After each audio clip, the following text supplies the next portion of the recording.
because footballers become brands themselves. Why would you want to leave PSG? I don't get that at all, but apparently it's a possibility. Man City have been mentioned, Man United have been mentioned.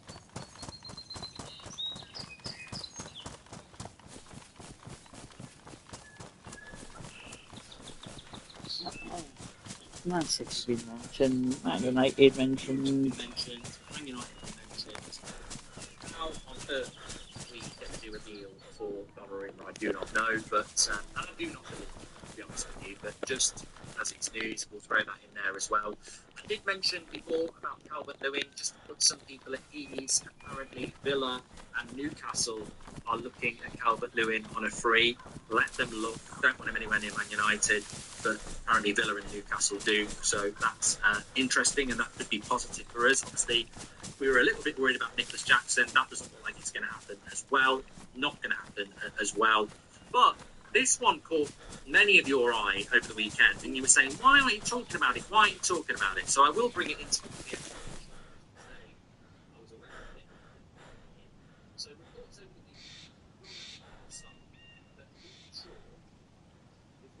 the weekend that's been looking at itself.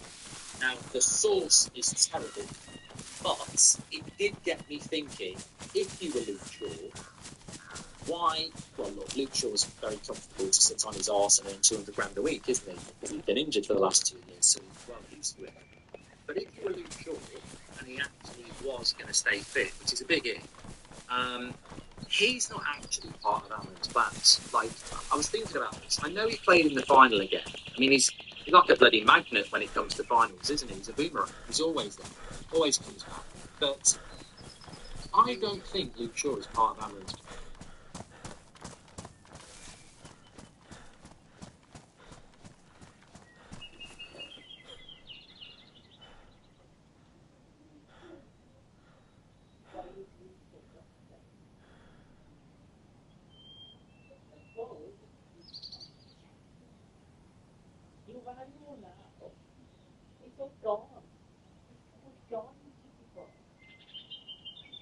So I've got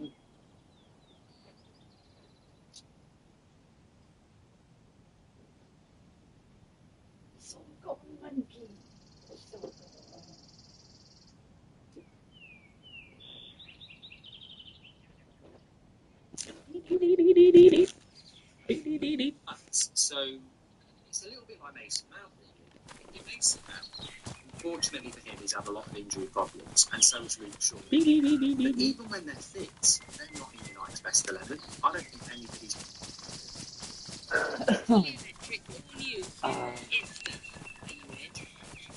Are you in or are you out?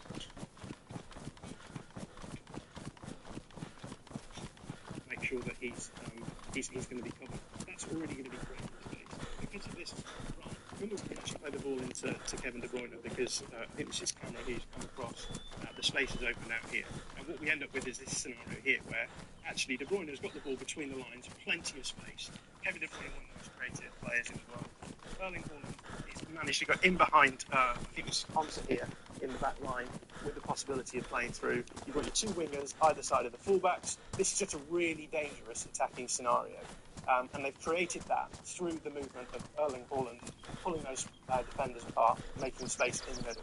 These are the sort of areas that you really need to be attacking if you want to be generating repeatable, good chances. So the question is, could Gyökeres do that for Arsenal? Now, I think, yes, obviously, Gyökeres he's the same kind of player as Haaland, right? If he gets in behind, he's going to cause these problems. So they've got that tension. You've got to follow the striker here. It's going to open up space. The big question is, do Arsenal access these areas enough? Now, we've talked about this so much in the last few seasons. If you want an in-depth breakdown of Arsenal building centrally, watch our most recent show on Arsenal, because we talked about that at length. But for me, this is one reason why you can't just say, well, Victor Gyökeres is going to be fix all of the problems, because the problems aren't just creating space, it's accessing that space in the first place. Obviously, if he creates more space in there, it's going to help Arsenal access those areas, so it's possible. But I think this is one of those areas where actually there's a tactical aspect that Arteta and the team have to overcome in order to get the unlocking his strengths, right? Yeah. It helps build up as well. If you're being marked man to man, you've got the threat in behind. It means you can make that player run forward. It doesn't have to be someone as powerful as Gyökeres or Haaland or whatever, but then if someone does make that run, even Eddie Nketiah could have done it, you know, that means that you've got that option which then pushes the opposition back and gives you more space to build up in theory, especially in the middle if you stretch it. Yeah, and it's why I wanted to make the point that it's important that the player you have in that position is a dangerous player, because the less dangerous that player is, the less likely the centre-backs are going to be nervous about coverage and the less space they're going to create, right? The other thing that I think is important that Haaland does is hold-up play. And we've talked about hold-up play already with Gyökeres. Erling Haaland, I don't think, is a particularly well-rounded striker in the way that we're talking about Isak or even Šeško, I think. The difference is that he can actually do enough for City in hold-up scenarios to, again, be able to generate these positional advantages for his team. So let's look at an example. Same game, Villa in 22-23. In this instance, the ball was played down the line and it's just fed round the corner into Haaland. And I think Gundogan is just off screen here, but apart from that, he's pretty isolated. Gundogan is behind him, so he can't find that first-time pass. Now, all Haaland has to do here is hold on to the ball long enough against the centre-back means here to allow his teammates the time and space to be able to start hitting some of these areas. So he holds it for probably less than 2 seconds. In that time, he can then find Bernardo Silva in space, but by doing so, they've now generated this positional advantage whereby Bernardo Silva can play the ball to Gundogan, he can feed it into the wing, and you've got, I think it's Kyle Walker now running down the side. They end up with this situation here where actually Walker shoots. You could argue that there's better passing options on here, but this is, again, another really dangerous situation. The question is, do we think Gyökeres could do that? Well, I think, yeah, good. I think that if Arsenal want a hold-up striker, he's definitely going to be able to do that well enough to the level that Haaland does, that it's worth it. Again, the question is, to what extent are the strikers being found in those sorts of areas in order to hold the ball up? Does that require different from Arsenal? I'd also argue, having watched a lot of Gyökeres the last 2 days, that I don't think his hold-up play is as good as, especially not like Havertz, for example. If you want him to hold up and get more of that edge, whereas Gyökeres, his passing is often great as well, decision-making, so he'll maybe take the ball down his first touch, it bounces a little bit, and then his second touch maybe not good as passing goes to someone else. So it's not perfect, it does work. One final tactical aspect of the way that City have used the ball. This has happened maybe in the last couple of seasons. So the Chelsea game earlier this calendar year, when City actually ended up winning 3-1. When you have a player like Erling Haaland and a player like Gyökeres, again, these guys who are physical types, what you want to try and do is get them isolated in space so that they can exploit that space. Then you're happy to go long. So we talked a lot about how managers like Pep and don't like to lose possession of the ball. So we're actually at a point with Guardiola where he's happy to maybe try to optimise those scenarios if he thinks that the trade-off is good. And the trade-off has to be, well, do we think that Erling Haaland is going to be able to come on top of a 1v1 battle with a centre-back? Now, obviously Pep is going to prep for it better than that, because he's not just going to be like, well, we're just going to play long balls into Haaland and hope things work out. The team are going to then try and generate those advantages that they can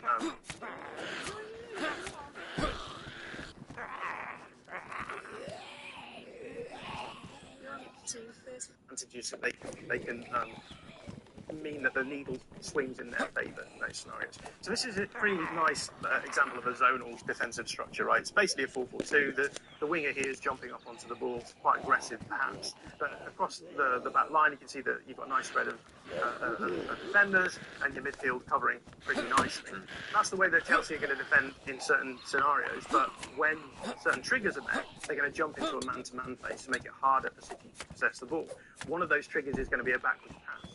So in this scenario with City building up, what they actually do is they try and bait that man-to-man phase by playing it back to the goalkeeper. So they play the ball back to Ederson here, who then is really happy to just put his foot on the ball and bait the opponent in and say, come get us. That's a trigger then for Chelsea to go man-to-man. So you can see everywhere around this pitch, it's just man-to-man. And once this happens, I think City recognise, or we can manipulate the position of the opponents. We can actually move them into areas where we're actually able to generate these positional advantages. Because actually, if we look here, this is the defensive line of Chelsea with Trevor Chalobah taken out. And if you look at that now and think of the space in these terms, you've got Haaland in his own half, so he's onside, and he's 1v1 against Chalobah with literally the whole of the other half to aim at. No, there's no coverage of the other half really given by the defensive team. That's the sort of situation that Pep's like, I'm happy to go long here. Like that's a nice tactical trade-off. Will we lose the ball? Maybe, but there's a good chance that something good will come out of this. And is that an option that Arsenal don't have at current, James? Not to the same extent. Like if you imagine David Raya in possession there where Edison is now, and the threat that Gyökeres would add maybe as that forward running in behind, I think that would add another dimension to the game. Havertz can do it, but I just think he doesn't carry the same level of kind of power and threat that maybe someone like Gyökeres could. Although there are so many unknowns, obviously, with the transition between the two leagues. And it would be really interesting to see Arsenal make more use of this kind of scenario. So that is one way in which he could definitely augment what they're doing in possession. And maybe Havertz doesn't quite instill the same amount of fear that you're talking about with Haaland.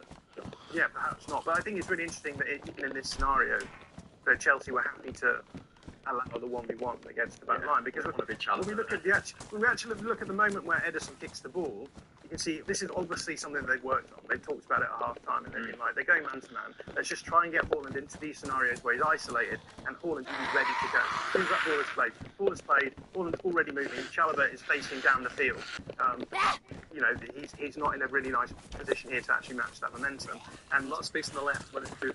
yeah, and it ends up with this situation here now. Sanchez ends up being in a ridiculous position, so Haaland actually scores this chance. But even in this scenario, I think if you're able to get the advantage of knowing that your player will end up with the ball, bring other teammates into play, this is a really dangerous way of playing it. One of the ways we saw actually City play in that 22-23 season at the end, when Arsenal dropped away.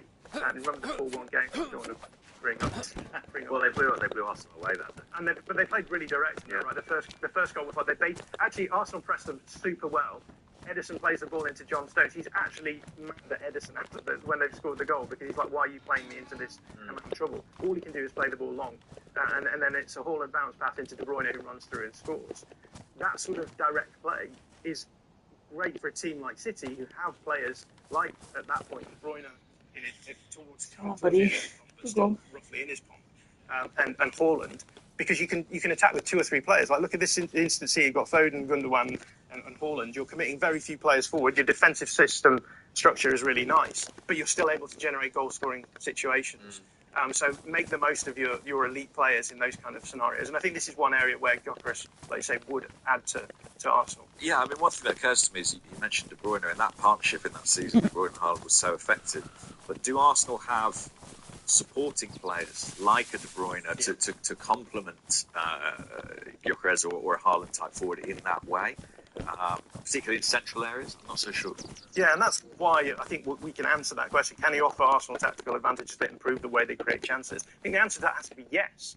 But that's not just that. It's not him being the final piece of that puzzle. It's that there need to be changes as well made in the way that Arsenal play in order to get the advantages that he can offer too. And I think that's the really interesting question here, is how do Arsenal switch to be able to accommodate a striker to get the benefits of that striker? And that's a question I think only Mikel Arteta can answer.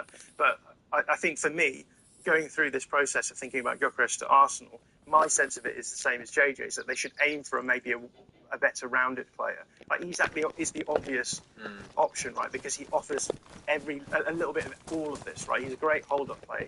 He can be creative play in the same way that Gabriel Jesus is, dropping off the front line and creating space for his teammates to run into.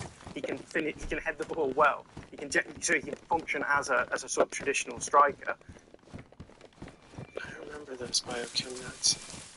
Dozens of pages of incoherent thanks. It's Mac. Just create key points. Look at the big brain on Kevin. Striker. That sort of, I think, flexibility probably adds more to Arsenal than just having a power forward who, yes, okay, he's going to give you certain tactical advantages, but that is going to have to come, I think, with the team improving the way that they generate chances, more so than it would if they put someone like Šeško, who's a great header, or Isak, who's a bit more elite at like every different area. Yeah, I would say if you're looking for goals, that the reason to bring the striker is you want more goals. I think Gyökeres probably, from what I've seen of him, where I think all this flies, will probably end up with about 12 to 14 goals in the season in the league. You played every single week, and you would lose some of your tactical advantage from having another type of striker. But I think Havertz would get around about the same as well anyway. So are you really gaining more by putting in a different thing? And do you gain tactically by changing it that way? Whereas, like if it's Isaac, I think you don't want to change too much of what you're doing exactly, but you get the benefit of added tactical upside. Good point, JJ. And over to a man now who makes several good points on a daily basis in his lovely newsletter, Phil Hay. Armstrong, he's a tactical genius, right? Just look at Liverpool, surging towards the Premier League title. But even the finest coaches have episodes they'd rather forget, and we wrote about one of his this week. A boy he tried.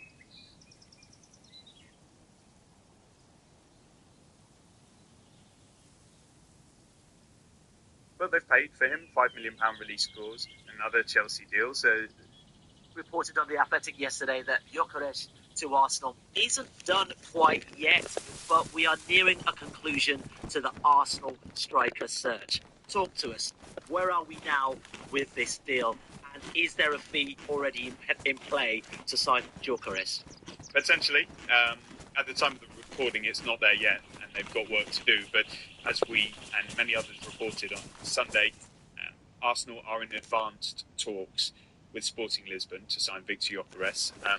They do actually have personal terms in place on a 5-year contract, and the player is extremely determined to join Arsenal. Mikel Arteta, as manager, understandably wants this wrapped up as quickly as possible, with pre-season training getting underway. And so we'll have to see if the clubs can find a common ground on a transfer fee.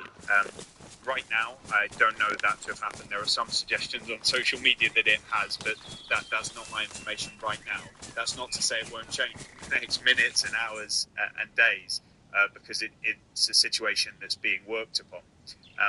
The wider situation is the search for a number 9 at Arsenal. It's been the talk of the industry, of the club, of that fan base, and all of us.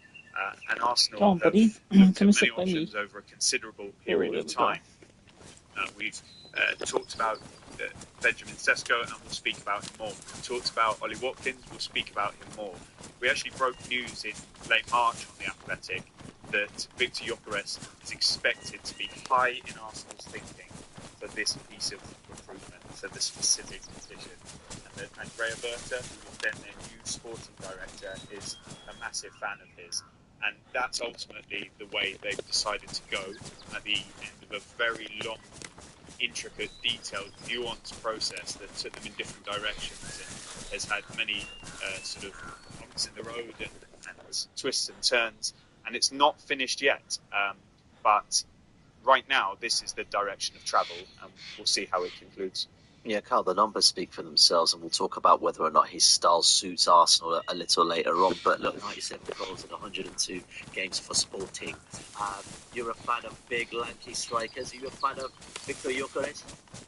Yes. So obviously, most of my knowledge of Victor has come because of his links to Sporting and to Manchester United. So Arsenal, young club for a striker. So most of my research initially came to see what he fit in at Manchester United. The best way I can is for Arsenal fan, you remember part with the last season, Ian Wright message saying you need a killer. The key thing is place for the like. So this is a striker that needs to find a physical advantage he has over the defender. He squad back again and again and again and again. To adjust or until the defender crumbles. It's horrible. That's a good thing. The interesting thing about him is he plays football like he's a bully. So when he does have that advantage, he's to take it from. The question is quite a few clubs, not just the clubs, but also clubs around Europe. He's still going to be a bully.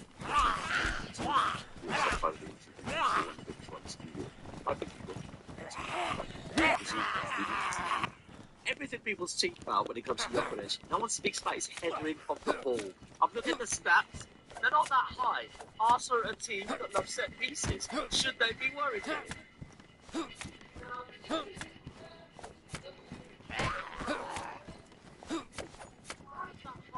Arsenal are a team that love set pieces. Should they be worried here? It's an asterisk. It's a very important for for a striker of his size, I think he's advertising being 6'2". Sometimes looks like he's 6'3". Yeah, he's a big player. Yeah. And for a striker of his size, you really expect him to score more goals. He's not, which is interesting. I'm not going to say concerning. It's a footnote, and it's one of those things that I've not seen him done this enough, and I don't know if this is a tactical choice from Sporting TV. I mean, Sporting do love a underlapping run fullback. A lot of goals scored in Portugal have come from him running the channels and just being bigger, stronger, faster down the half space, cutting inside, getting onto his strong foot and shooting.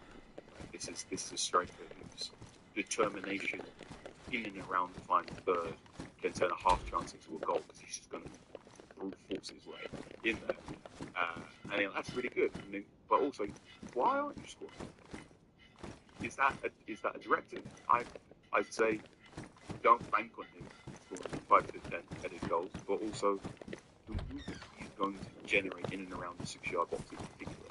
I think there are 2 or 3 crosses last season from Arsenal, particularly in those tricky games against teams that sit in a compact sort of middle block. So you're thinking about teams in what you can only describe the Premier League middle class. That middle class that's getting stronger and more combative, but there are times, particularly when, let's say, you're playing Fulham at home, Fulham's centre-backs aren't really looking at yet. They don't say, and it's going to be Gyökeres and his move. Can he get to the end of those low crosses, which I think he should be able to do, and that should hopefully help Arsenal take on some of the more frustrating opponents they've had last season. We've heard about what Gyökeres potentially could bring to Arsenal, David. I'm just thinking about the other names you mentioned at the top, Benjamin Sesko, Ollie Watkins. I mean, what's the latest on those conversations? But also, I don't know, like, this has been a topic for, I'd say, the last year or so or two, as who Arsenal will bring in as a number 9. How concrete are those interests in those players? Yeah, they've done a huge amount of work on alternative options, all of their options, including Gyökeres, but perhaps the most was done on Benjamin Sesko over years, and that was really the feeling that we got from the club for a long time, especially that their recruitment department was keen to bring him in. Clearly an amazing talent with quality now and huge potential for the future. Something he's going to be one of the best number 9s around. And it's no surprise that Arsenal and many other clubs have been looking at him. I don't know if anyone's going for him right now, and that raises questions in its own right. Maybe it's the finances involved with the sort of transfer fee expected of RB Leipzig and the salary requests and so on for this level of player.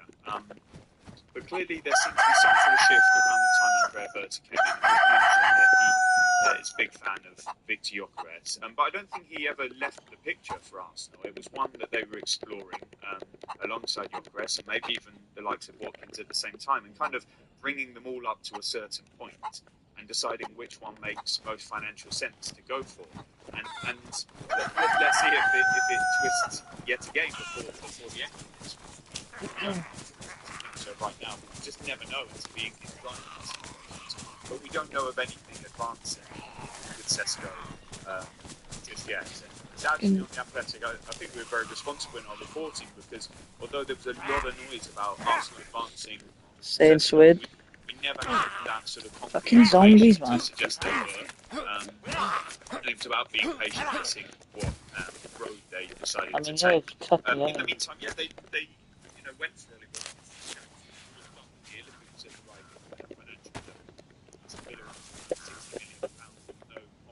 Yeah, you good, boss?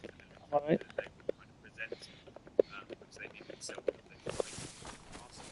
Get another account geared up because why not? Fuck it. I nearly got them all geared then.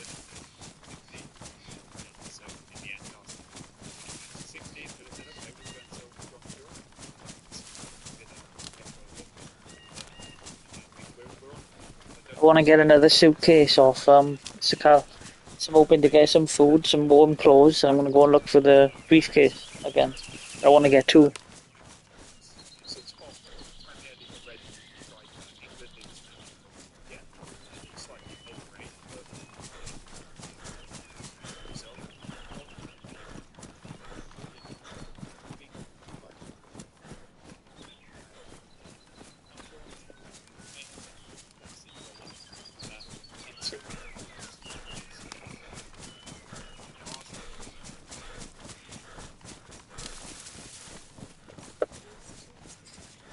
Arsenal, in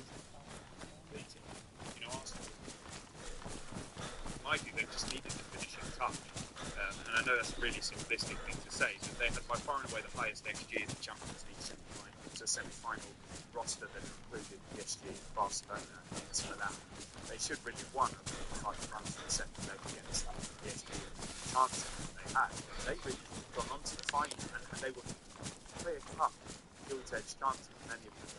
And Gyökeres from Wolves, I speak to Portugal and around the games who know far more about this sort of stuff than me, and don't really have skin in the game or dog in the fight. They're kind of impartial observers that have studied this player very closely, and others too. A couple of things that they say immediately. They say his volume may come down in somewhere like the Premier League, but if you're still contributing, say, 15 to 20 down from 50 plus, then that's That was the earliest one we got Palladium pouches at SK. Need AK now. Go on, Bo. Go on, Bo. Different positions that have been filled and are still being filled this summer. Really was that number 9, that finisher. I don't want to remind older Arsenal. Big loots, big loots. Is that a convoy? There's no guarantee, but the number 9 top line a bit nicer. And Gyökeres has experience being this way, and he's done it quite a. I just want to get some food and I'll go to Sakar then. It won't be a great success, and equally, look at the price point that is being talked about here, and we don't have final figures yet, but Sporting Lisbon seems to want a set fee of fixed guarantee of 70 million euros, and then some add-ons so that they can say they touch the 80 million mark. I don't know if some of those add-ons will be realistic and some not so realistic, but they want to somehow touch 80 million. Convert that into pounds, and in recent years we've been talking about Harry Kane, he's one of the best strikers in the Premier League and the world, but going for in excess of 100 million euros, and different players in different positions, different age profiles, like Declan Rice in excess of 100 million pounds, Moises Caicedo, seen this summer with Florian Wirtz. There are midfielders who have been going, Martin Zubimendi into Arsenal, 65 million euros, and all over the pitch we're seeing, like in recent years, fees for 70s, 80s, 90s million pounds. Come on, man. Liverpool pushing for Isak. Yeah, I did see. Actually, really good value for money, and that's one of the things we said. Tell you where I'm at with the Isak thing, right? If they got Isak and then they had Salah, Ekatike, Wirtz, Isak, they've got a top defence, right? But I have also seen Messi, Mbappe, Neymar play for Paris Saint-Germain, not win anything. I have seen Mbappe and Vinny and Rodrigo and Jude Bellingham all play for Real Madrid last season and not win anything. So you can look at it and think, well, it's over for everybody, but not really, if that makes sense. Not always. It's not like you buy Isak and that means that team wins the league again. I still think they're short in midfield. If Gravenberch gets injured, they've got to play Endo. No, Van Dijk is injured. I mean, they sold Kwanzaa. Who the fuck do they play? So I don't think it's as simple as they're going to get loads of cash. Yeah, but they'll spend that on Isak, innit? But I don't think it's as simple as like, oh, they get all the good attackers, so you go and win everything. It's not just the attack; it's everything. They've got 2 fullbacks that are going to be bombing forward. You're going to leave your number 6 and your 2 centre-halves exposed to fuck. And you've got Ryan Gravenberch as the number 6. You're going to have to play Endo. And Endo doesn't win you a Premier League. If Van Dijk is injured, you don't even have Kwanzaa anymore. That doesn't win you a Premier League.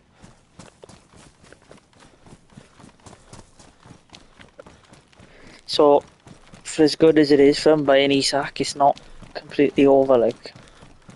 At least that's the way I see it. There's still hope. But the initial target for us, in terms of Mikel Arteta specifically, was Alexander Isak. That was kind of the scenario. Well, it's sort of 50 territory people have been saying 130, 140, whatever. And so when you look at it like that, look at these figures, we did report in that piece in late March, we spoke of Arsenal's interest in high transfer rates, that perhaps represents the best value for money option on the market. And if they get it, it's a season.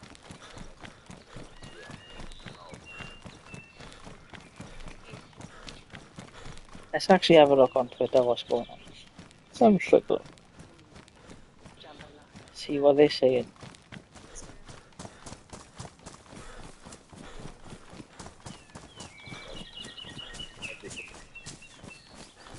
What is the news today? Luis Diaz has said his goodbyes.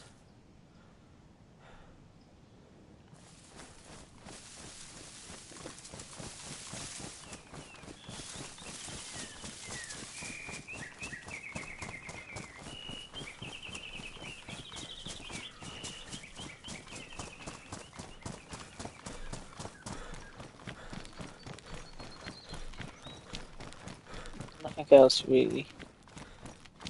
But he did.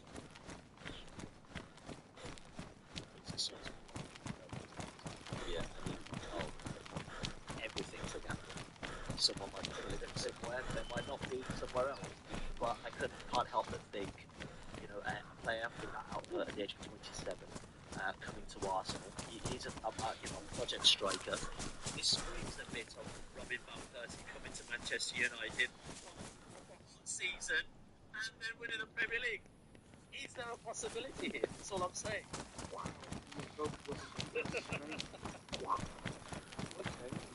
Okay. All right. Let's take this apart. So, Arsenal is done. Just research.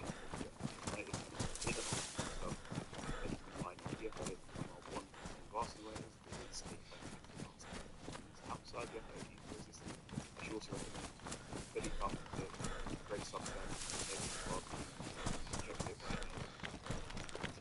it's when Manchester United playing Arsenal first game of the season. So I have to do those opposition scouting as well. So Billy's someone I like to read about Arsenal. I want to find out where Arsenal or where do Manchester United end up. I'd love to hear a cow. Something that's wrote quite a while ago. Get a bunch of food on the cook, so I'm ready to go then. Just a cow. Situations where Saka is marked like Phil Foden. If you can create 30 seconds where Saka is marked, has the same sort of marking system like Phil Foden, then you can see how good Saka is. So, look at this Arsenal team, they have a right-sided Saka on the right wing. You've got Ben White, making good form there. You've got Odegaard, Dante, and that trio, that pod, that is where all the good stuff happens currently. The majority of it.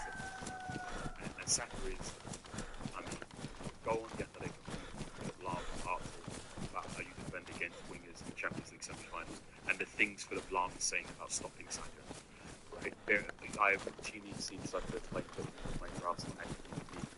Joe Felix just did not do it very good. It's just a letdown. He's a tax write-off, and he's one of them. He's had a dreadful footballing career, but he's played for all the big teams. It's actually pretty mad. If you get a situation where the higher defensive shit all the way over the side, then the opposition will switch, quick switch, scoring a goal on the other side, opens up easily. To do that, Arsenal must figure out who they've got, as a point, who they got in that side situation. I think this is also why David knows a lot about the Martinelli situation sometime in the future, because that side of the situation is the Gyökeres because he's a two-way threat in front. His whole play, the way he just uses that frame, he's got his back to goal and just shrugging off. Centre back, okay, yep, mileage may vary on whether Portuguese defenders are good or not. But you've also seen the Champions League games as well, especially if 2 or 3 games against teams in position. He can Hustle. This is a striker that has played against Saliba and against Gabriel. And okay, those two centre backs showed him what the very best of the Premier League can offer, but he went for it. And I think that's interesting. I think the fact that he's able to run the channel and is able to get on his one thing that's going to stick out a lot, if he does arrive at Arsenal, is in the situation where Arsenal will high on the field, or if there's a loose ball and the ball is spilling, and you're like, oh, Arsenal to attack. You see your Perez on his bike, and I'm thinking that ball runs. He's got the demand. He's very, very quick. Give me the ball, I'm the next one. Or the ball's been spilled, it's got Martin up top now. You can see the run. That sort of things will help. And I think Arsenal are approaching a critical mass of attacking players. It's getting to a really interesting situation where we know that an absolute hustle is the best teams. We know that they're on the structure, not the structure. It's built for going up against Real Madrid, going up against PSG now, and they don't blink. The problem is, what do you do when you're playing David Moyes' Everton in that brand new stadium, and Moyes is going, I'm just going to 5 minutes. How do you generate that space for your first and Gyökeres have a battle like Tarkovsky or Key, nudge it over 6 yards. Saka is Odegaard, hopefully with potential maybe even better, and it's getting better. Certainly comparing, made peace with the fact that Arsenal may one day win the Premier League title. The more I talk about it, the more I talk about Gyökeres, the more I realise he's going to score at Old Trafford on match day 1, and he's going to do the celebration in the face of. Just let you know, not the Gabriel one, but the actual real one. Anyway, This one's going to be like Newcastle going for Ramsdale. Is that real? together at the same time, actual jokes. But David, we have to have a little chat on Andrea Berta, and obviously there'll be natural comparisons made to Edu, or not many differences perhaps, but the reality is, like, this is a crucial transfer window for Arsenal. The Zubimendi deal was interesting, but I think that was prior to him to a certain degree. Obviously the striker, a new keeper. How would you measure his influence on this transfer window so far? Well, it's a crucial transfer window. Everyone is crucial at Arsenal, and we say this every year, and twice a year. It does feel particularly. Trust me, I've got experience with Aaron Ramsdale. It does feel particularly. I've got experience. He's an okay keeper, but he struggles to concentrate in big moments. This sense of external pressure building on Mikel Arteta to deliver, which I don't think is replicated internally. I think they're very satisfied with the progress that he's brought, and it is really tangible progress in my view. But of course, with Berta new in the door, he'll want to be making his mark, and yeah, he does do things differently from what we've seen. I've got to preface this with, these are extremely early days. You judge a sporting director over years. And that was the frustration that Eddie Howe pointed out about Dan Ashworth's departure when he was asked in a press conference, like, well, how do you assess his time? And he's like, it's hard for me to judge. We should be, determining that in 2, 3, 4, 5 years' time. And it's not just on the pitch, and it's not just first team, and it's not just recruitment. It's off the pitch, and it's academy and women's, and the whole sort of broader spectrum. Now, I do think Andrea Berta will be focused mainly on first-team matters, and you've seen news that James McNicholas reported on The Athletic about Arsenal promoting James Ellis to become technical director. Obviously, Jason Ato left, so they'll clearly be delegating responsibilities in different ways. And Berta is renowned in the industry for working the market, being a bit of a trader, and he has come to Arsenal with a very strong reputation on the whole from his time at Atletico Madrid most prominently, but people who've worked with him from even earlier in this league, and he came from a different background. It wasn't football, was it? And so, yeah, of course his method will not be the same as somebody like Edu before, who seemed from the outside to go quite clearly for his defined target, and if they didn't get that target, which happened on quite a few occasions. Remember, Lissandro Martinez was their top choice for that sort of left back stroke left centre back role, to Manchester United, they pivoted to Alexander Zinchenko. I'm not sure on Timber, I can't remember. There were a few examples at the time. There was a striker, I think in January, Vlahovic. They didn't sign a striker, they ended up going for Gabriel Jesus. And there'll be many more instances. Whereas Berta seems to be juggling multiple options at the same time, spinning plates and manoeuvring, keeping conversations warm, such as right now, say like an Ollie Watkins at the same time as you're pursuing your Sesko Gyökeres in recent weeks. The impression we got from the outside was that Edu was very collegiate in his approach with his deputy, Jason Ato, and others within the club, and maybe Andrea Berta, possibly because it's early. He's come from a completely different background. He doesn't know the guys inside the club yet. Seems to be doing things sort of in his own way so far, and maybe it's a bit soon to start, forming all of your internal bonds in the middle of a transfer window. So, James King is there, who's heavily involved in recruitment and contracts and the talks that are taking place, and then in time, let's see how he beds in, rather than sort of judging it just now.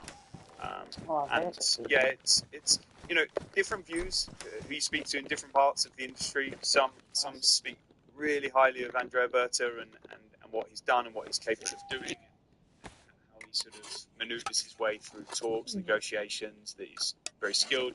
Others less complimentary or don't know him so well, and there's a bit more intrigue and mystery. Really it will take a more prolonged period for us to be able to sort of form firm judgments. And the proof will be in the pudding. I hate to say it, but when that window closes, so far Arsenal have made a start this season bringing Kepa. Seems a good choice for second goalkeeper. But they paid for him, £5 million release clause, another Chelsea deal. So, there's some pleased, some a bit like, oh, not another. And then you've got Christian Norgard is coming in from Brentford. Feels like a shrewd move with midfield departures that we've seen. They've announced the Martin Zubimendi deal, and that warrants great excitement, I'm sure. He's a top midfielder, Spain international. We've seen what he can do, and I'm sure he has much more left in him. That wasn't really a Berta move, but clearly he was involved in getting it concluded. And then there's the big ones coming up in those crucial positions. 9, the potential on the left, on the right, the 10-8, how he handles contract situations. So Ethan Wanyeri has come into the public domain in recent days. There's Bukayo Saka, there's William Saliba, and more. So it's one hell of an intro for Andrea Berta, both in terms of internal relations, delivering, and that will ultimately define Arsenal's success and whether they're able to. They've competed in recent years, but now they need to go over the line, and that's not an easy task. And before we touch on who else could be coming to Arsenal this summer, that big deal from Martin Zubimendi has been done. Go and read our colleague James McNicholas's Inside the Deal piece on The Athletic right now. But technically and tactically, Carl, what do you make of this player coming to Arsenal? You're allowed to say that. I'm not saying fucking name.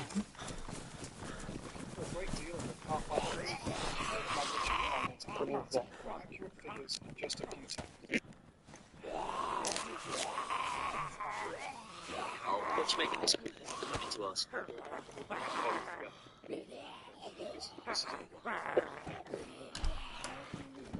That's what I was one of many fans watching the European Champions final go in half time. Rodri's out, not a chance. And then Zubimendi walked in. How was that? 92% pass completion, one possession multiple times. I think it's him snatching the ball off Bellingham. That begins a sequence of events that leads to Spain getting a goal. This is a player being courted by Barcelona, and during this courtship they were calling him possibly the great successor to Busquets. This this is a football player that Liverpool attempted to throw the bag at to acquire, only for Zubi to say actually much rather have one more season playing football in San Sebastian, which is fun because playing football in San Sebastian. It's not the worst thing in the world. It's like the best place to play. This is a football player who I deeply admire. I really enjoy watching him play football. He's a football player who very often, when I have to come up with, because I'm right about Manchester United most of the time, very often I have to write it. Here's who Manchester United should buy. And like this could fit Manchester United defensive midfield. I never put Mendy in these lists, not because I don't think he's good enough to do it for Manchester United. He absolutely is. Because he's just out of Manchester United's bracket at the moment. Right? This is a football player who should be going for 100 million. This is a 100 million football player. The ability he has playing as the single pivot in a defensive system. This is a role that is kind of slowly walking away from Premier League football because the Premier League now is getting so fast, so strong, so combative that you're only having a second Can't do nothing till daytime. and you have to see